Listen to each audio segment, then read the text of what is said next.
Hello, hello, hello. This is Gresh from the I Am CEO podcast, and I have a very special guest on the show today. I have Danielle Roberts of Boomer Benefits. Danielle, it's awesome to have you on the show.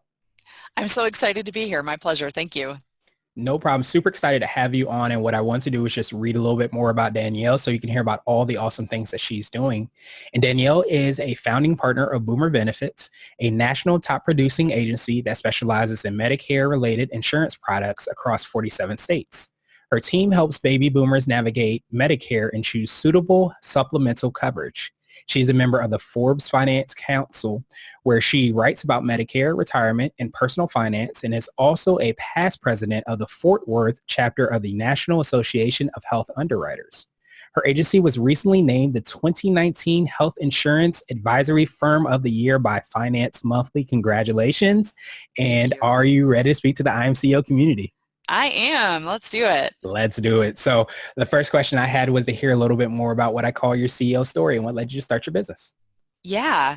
So I worked in staffing right after I graduated from college. I had a journalism and English degree and quickly found out that you can definitely not live on that and also pay back student loans. So journalism is a lofty, ideal career and a lovely thing, but you can't make a lot of money at it. And so I went into business. I got a job with a staffing firm and I worked for a really amazing entrepreneur. His name is Steve Smith. He runs Cornerstone Staffing here in the Dallas-Fort Worth area. And I started with his company when he had 5 employees, and now they have like 100 employees, and there's offices all over the Metroplex, and really just learned so much while working in that industry. But after about 10 years or so, I had some burnout working as a district operations manager in staffing. Something you may know is that people are a very unreliable product.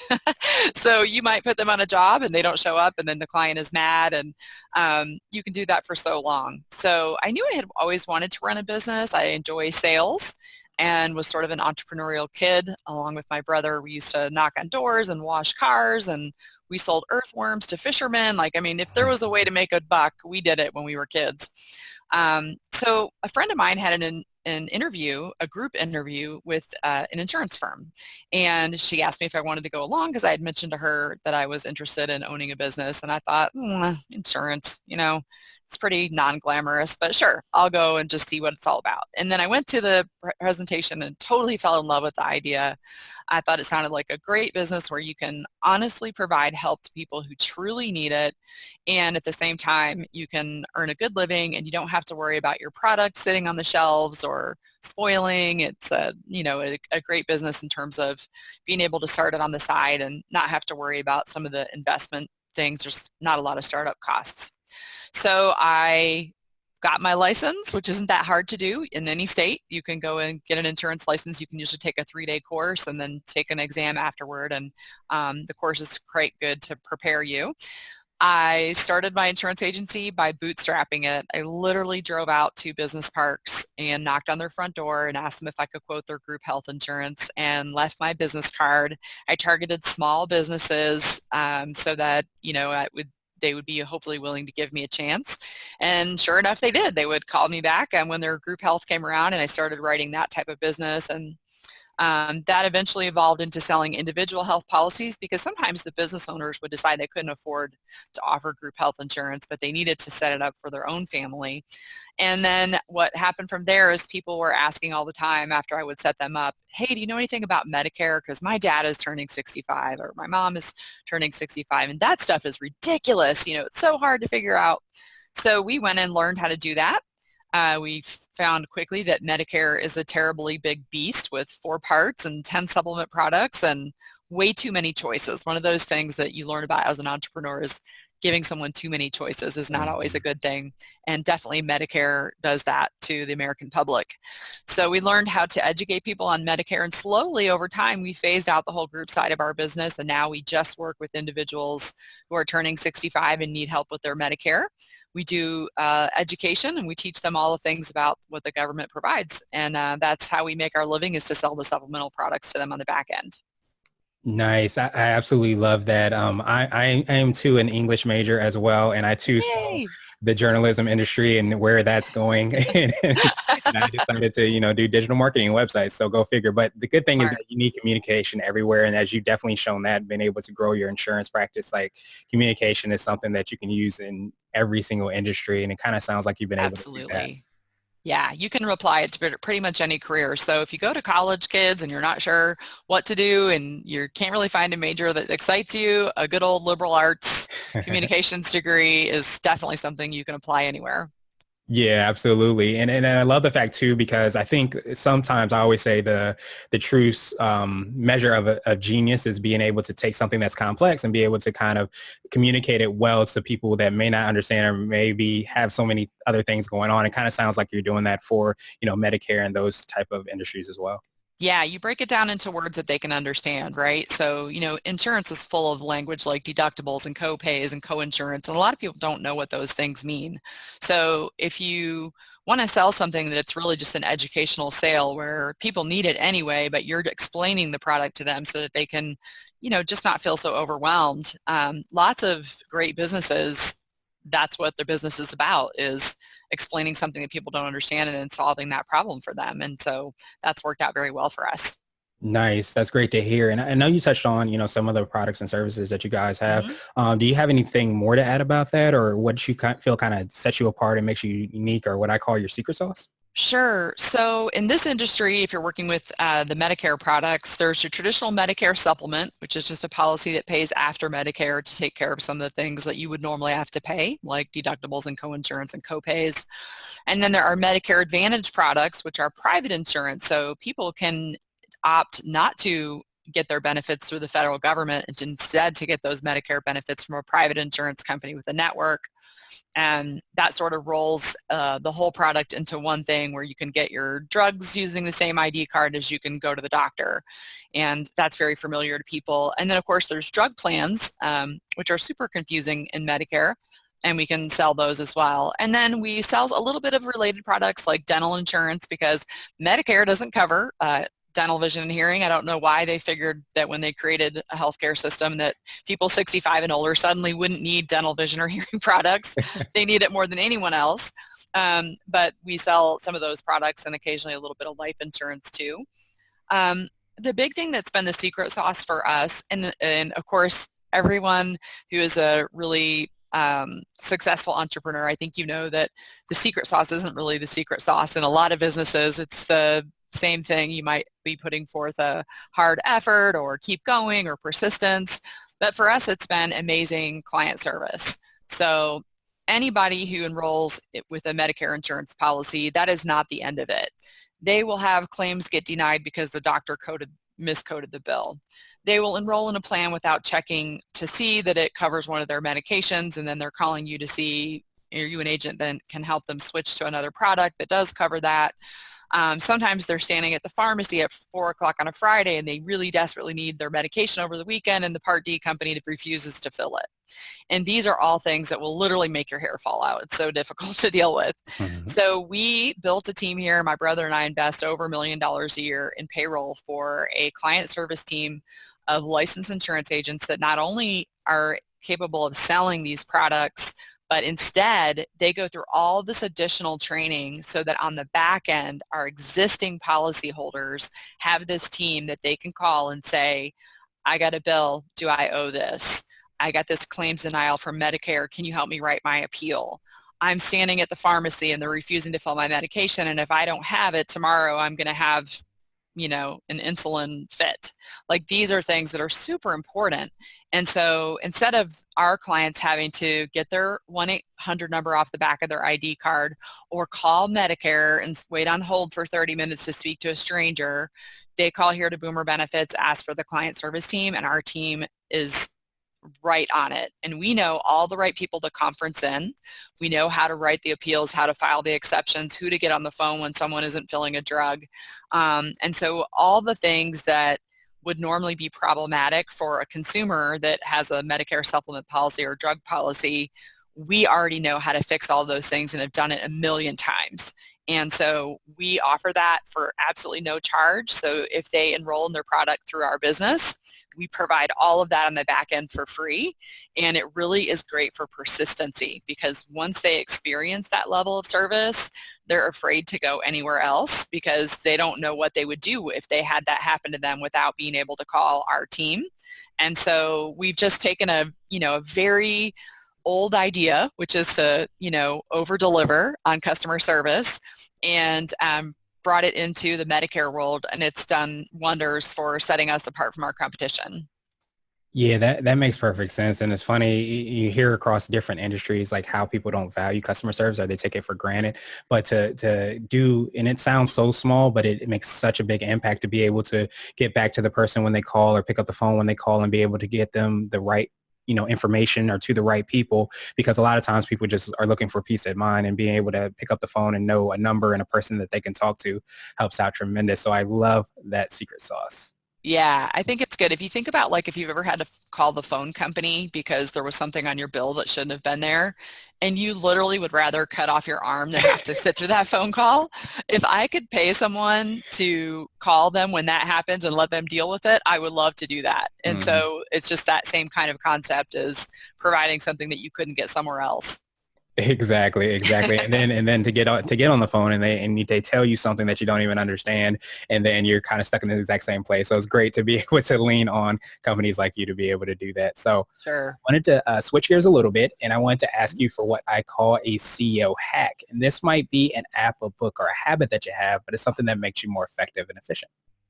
Okay, so I am a complete podcast junkie, and it has revolutionized everything I've ever done in my business. In 2016, I was watching a training video on Lead Pages, which is a software that you can use to create landing pages for your website. And they had an interview with a lady named Amy Porterfield. If you may know of her, she runs a podcast called Online Marketing Made Easy. And in that podcast, she talked about Facebook ads and a little bit of marketing. And she was so helpful with the information that I immediately went, and it was the first podcast I'd ever had. I had to actually get on my phone and figure out how to download this app called Podcruncher. And the very first month, I ran up this huge data bill on my phone because I didn't know that you could just download the podcast. Instead, I was streaming them live, which very much upset my brother when the bill came in. And then, of course, I learned how to work with all these. But I have followed her podcast, and that has led me to so many other amazing podcasts. And so one of my daily habits is when I get up in the morning and I'm doing my hair and I'm putting my makeup on, I'm listening to a podcast. Usually can knock one out right with doing that. And then I get in my car, I've got about almost a 30-minute commute, and I can listen to another one. And I follow some really cool podcasters that have taught me pretty much everything I know about Facebook ads, marketing in general, sales funnels, ways to reach your clients. And that has led to like all sorts of great books. My latest one I've been reading is Michael Hyatt, Free to Focus, which is a great book for busy people, but especially busy entrepreneurs. And I heard about that when he appeared on her podcast. So if you have never listened to those type of podcasts, and hopefully people watching this are more familiar with podcasts than I was at that time, but you can learn so much, and you're using time that you would have normally been sitting there anyway. So instead of turning on the radio, educate yourself on the way to work. And the flip side of that is on your way home from work, you could have a guilty pleasure podcast. So you could listen to something fun, like I listen to true crime ones, and that's kind of my unwind time on the way home. But really great way to learn so much about marketing. That was March of 2016 for me. That was when I started my Facebook page listening to that one podcast. And today we have almost 200,000 fans. Nice. So highly recommend listening to those type of podcasts on your way to work. Absolutely. And thank you, Amy, for doing that. Yeah, thank you. Appreciate it. Yes. Well, no, that makes perfect sense. And definitely, because a lot of times people listen to podcasts, they're on the go, they're doing something anyway. So you can just, pop on headphones and then listen to whatever your guilty pleasure might be, or any kind of business insight might be. Or if you're somebody that travels a lot on the plane, you can buy, I have a wireless earphones, and they connect with Bluetooth, and you can listen to them, while you're getting on the plane and putting your stuff away, and while you're en route too. Absolutely. So now I wanted to ask you for what I call a CEO nugget. And this is a word of wisdom or piece of advice. Or if you could hop into a time machine, what would you tell your younger business self? Ooh, so good. My first thing that I would tell my younger business self is to feel more confident and not rush out and partner with people that you don't know their work ethic, which is a mistake that I made early on. I think a lot of new business people, it feels so much better if you had another new business person and you've got two brains. But unless you know that person very well, that can really backfire on you because I have a work ethic that was completely different than the people that I originally partnered with. And also, they were of the mindset that we take home everything we bring in, and you can never grow your business if you're not willing to invest in your marketing. And so in the first year, I bought them out one after the other, and then I immediately called my brother and said, come run this business with me, because I knew his work ethic from being a kid and doing all those entrepreneurial things. So I really think it's important to believe in yourself. You can do a lot more than you think, and you don't have to be perfect. And my second piece of advice is run your own race. Don't get into that comparison mindset. I have new agents in the business that find me on LinkedIn and send me messages all the time. And sometimes they'll say, like, could I pick your brain for a minute? They'll ask a question. But a lot of times what I hear them say is, how can I ever succeed when there's people out there like your business and a couple of other call centers that are friends of mine actually in the same industry, but also my competitors. And they're so overwhelmed at the fact that we write 1,000 applications a month that they think that they could never get a piece of this pie. And you really can't go into it with that, because you're comparing yourself in this moment to a moment 15 years down the road with that business. And you absolutely can carve out a piece of that niche for yourself. You can find an area where you can stand out, or a way that you can stand out, or you can just put good old elbow grease into it like we did. When I built that business, there were tons of people way ahead of me. There were agents that had been in business for 20 years that I knew through the association. And I remember thinking the same thing, like, I'll never get there. And of course we did, and we've been very successful at it, but we just started where we were, and tried to crowd out that feeling of comparing yourself to everyone else that's already ahead of you in the industry. I think you have to run your own race. You have to get up every day and say, what can I do today to move the needle in my business? Not what they're doing to move their needle. And I have watched a number of agents employ this strategy over the years and then go on to have their own piece of success. And that success picture looks different for everyone, right? Like, we write tons and tons of policies, and my brother wants to be the Bill Gates of insurance, and I'm along for this ride with him. But I know a lot of agents that are super happy working 20 hours a week and pulling in 75 grand a year, and being super happy with that. They've put in 5 or 8 years, and now they're just kind of coasting on their renewals. And you can do that if you want to. So not everybody has to be the same level of success, and try to worry about yourself when you start. Don't give into that comparison factor, because it can really defeat you in your mindset. Absolutely. No, I definitely would echo that. And a lot of times when you are, staying true to yourself, no one can beat you at your own race, because if you are staying true and being authentic to yourself, then it doesn't matter what anybody else is doing, because they can't do what you do like you do. So that's right. Nobody else can be you. So you got to remember that. Absolutely. So now I wanted to ask you my absolute favorite question, which is the definition of what it means to be a CEO. And we're hoping to have different quote unquote CEOs on the show. So Danielle, what does being a CEO mean to you? I think for me, it has really, in the end, it's resulted in being an example to others of what is possible. So I've noticed that as I have worked to grow this business and then put in the time and money to build the service team and seen the client's reaction to that, we've taken that same approach and then addressed it with our employees. And we want for them to come to work every day and love their job. We want them to have adequate time off to spend with their families. We just increased their time off to 3 weeks as standard vacation here. We are at the end of every year, we look at our profits and we invest back into our employees. We often do pay raises or increase the benefits. And a lot of that is, I want to be an example to them the same way that Steve was an example to me in my former career. I want them to see what is possible and what you could do if you started with nothing and then went and applied that. And I've told them all the story about sitting in my car in 2005 and getting ready to go into the office and dreading the phones and having to pound the streets that day. And I remember thinking, I can't wait until I have $500 a month coming in this business, and then I'm going to be like the real deal, right? Like then I will be legitimate. And now that's so funny to me, because Of course, we've blown, a million miles past that. But back then, that was my first little goal. And everybody starts from that same place. So I hope that as the CEO or a co-CEO of this business, we can provide that example to others so that if there's employees here that eventually want to be entrepreneurs on their own, they can see what is possible. Absolutely. And I think that's a great reminder and right in alignment with what you said with your CEO Nugget about making sure to run your own race, remind yourself, where you are and who you are and just own that day and own that moment. So I truly appreciate your time, Danielle. What I want to do is pass you the mic, so to speak, and just see if there's anything additional you want to let our readers and our listeners know, and then how best they can get a hold of you. Okay, awesome. If I have anything else that I would want them to know, I'm trying to think. I've given you my best secret, which is the podcast thing. So go out and apply that. That would be something I'd leave you with. You can find at least one or two that you absolutely love and fill up some of your time with that. I also read a book recently called Atomic Habits, and it was really a good book. I think that, I forget James something or other, but you could find that online.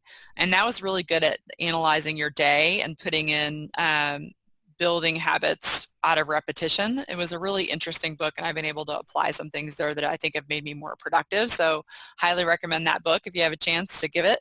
And then we're super easy to find anywhere you go. It's Boomer Benefits. So boomerbenefits.com is our website. I also have a personal brand website, which is daniellekroberts.com. So if you want to read more about the entrepreneurial journey, you can check that out. And on any social media, you can find Boomer Benefits. And on LinkedIn, you can find me at Danielle Kunkle, which is my maiden name. So feel free to connect, and I'm always happy to answer questions for other up-and-coming entrepreneurs. Awesome. We'll make sure to have those links in the show notes as well so that anybody can follow up with you. But truly appreciate you, Danielle. You're rocking and rolling, and I hope you have a phenomenal rest of the day. Thank you. You too.